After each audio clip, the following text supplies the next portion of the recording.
జార్ఖండ్ దాని పరిసర ప్రాంతంలో ఏర్పడినటువంటి అల్పపీడనం అది ప్రస్తుతం వెల్ మార్క్డ్ లో ప్రెజర్గా మరి ఆ, మధ్యప్రదేశ్కి దగ్గరలో ప్రస్తుతం అది నెలకొని ఉంది. అది నెక్స్ట్ దానికి సంబంధించినటువంటి ఉపరితల ఆవర్తనాలు 7.6 కిలోమీటర్స్ హైట్ వరకు విస్తరించున్నాయి. అలాగే నెక్స్ట్ కమింగ్ 48 అవర్స్లో నార్త్ బే ఆఫ్ బెంగాల్ అంటే ఉత్తర బంగాళాఖాతంలో మరొక అల్పపీడనం ఏర్పడేటువంటి అవకాశం మనకి కనిపిస్తోంది. ఆ, అలాగే గడిచినటువంటి లాస్ట్ 2 to 3 డేస్గా మనం చూస్తున్నాం. ఆ, మాన్సూన్ మన కోస్తా జిల్లాల్లో ఆ, సాధారణంగా ఉంటూ వస్తుంది. అలాగే గడిచిన 24 గంటల్లో కూడా ఆ, ఒక మోస్తరు వర్షాలు అక్కడక్కడ నమోదవడం జరిగింది. అత్యధికంగా అయితే అమలాపురంలో 6 సెంటీమీటర్స్, అలాగే నరసాపురంలో 5 సెంటీమీటర్స్ వర్షపాతం నమోదైంది. అలాగే నెక్స్ట్ కమింగ్ 24 అవర్స్ చూస్తే ఒక మోస్తరు నుంచి భారీ వర్షాలు రాష్ట్రంలో వచ్చేటువంటి ఛాన్సెస్ అయితే ఉన్నాయి. పర్టికులర్లీ కోస్తా జిల్లాల్లో మోస్తరు వర్షాలు పలు ప్రాంతాల్లోనూ, అలాగే ఒక రెండు చోట్ల భారీ వర్షాలు కూడా నమోదయ్యే ఛాన్సెస్ అయితే ఉన్నాయి.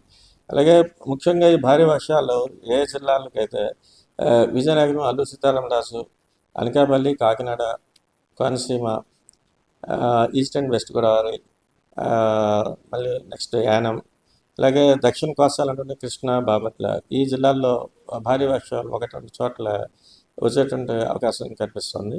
అలాగే నెక్స్ట్ ఇప్పుడు ఉన్నటువంటి మాన్సూన్ స్ట్రాంగ్ విండ్స్ ఉండటం వల్ల ఉత్తరాంధ్ర తీరం వెంబడి బలమైన ఎదురుగాలులు గంటకి 35 నుంచి 45 కిలోమీటర్ల వేగంతో వీస్తున్నాయి.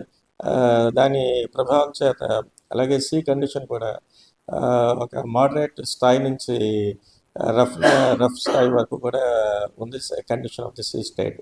వీటన్నిటిని దృష్టిలో పెట్టింది ఉత్తరాంధ్ర తీరంలో ఉన్నటువంటి మత్స్యకారులని మనం వేటకి వెళ్ళొద్దని చెప్తున్నాం.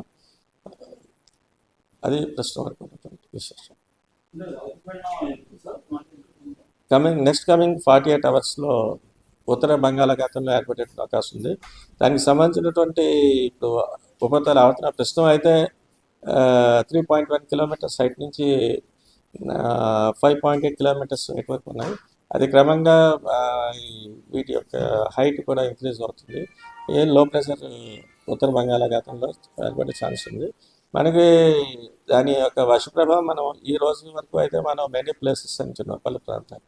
ప్రస్తుతానికి అయితే మరీ అంత ఎక్కువగా మనం దాని గురించి వర్షపాతం ఎక్కువ ఎక్స్పెక్ట్ చేయట్లేదు. అక్కడక్కడ ఉరుములతో కూడిన జల్లులు నెక్స్ట్ కమింగ్ 2 to 3 డేస్లో మన కోస్తా జిల్లాల్లో వచ్చేటువంటి అవకాశం ఉంది. అలాగే దక్షిణ కోస్తాలో మటుకి కొంచెం దాని ప్రభావం ఇంకా తక్కువ ఉంటుంది. 1-2 చోట్ల వరకు వచ్చే ఛాన్సెస్ ఉన్నాయి.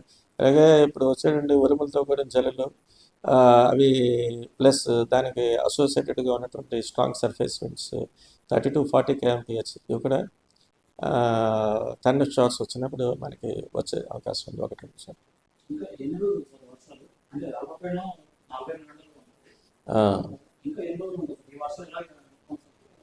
ఇవి యాక్టివిటీ ఒక మాదిరి వరకు ఉంటుంది. మరి ఎందుకంటే అది ఏర్పడేది ఉత్తర బంగాళాఖాతం అంటే మనకి ఎక్కువ వర్షపాతాలు ఇచ్చేది పశ్చిమ మధ్య బంగాళాఖాతంలో కనుక ఏమైనా ఏర్పడినా, అలాగే వాయు బంగాళాఖాతంలో ఏర్పడినా కూడా మనకి కొంతవరకు ఎక్కువ యాక్టివిటీ ఎక్కువ కనిపిస్తుంది. ప్రస్తుతం ఇప్పుడు నార్త్ బే ఆఫ్ బెంగాల్ అన్న మనకి కొంచెం దూరం ఎక్కువగా ఉండటం వల్ల యాక్టివిటీ దాని ఇన్ఫ్లుయెన్స్ కొంచెం తక్కువగా ఉంటుంది. అయినా ఏర్పడిన తర్వాత మనకి ఇంకొంచెం బాగా క్లారిటీ వస్తుంది. మరిన్ని వీడియోస్ కోసం ఛానల్ ని సబ్స్క్రైబ్ చేయండి. లేటెస్ట్ అప్డేట్స్ కోసం వాట్సాప్ ఛానల్ ని ఫాలో చేయండి. అండ్ లింక్ డిస్క్రిప్షన్ లో ఉంది.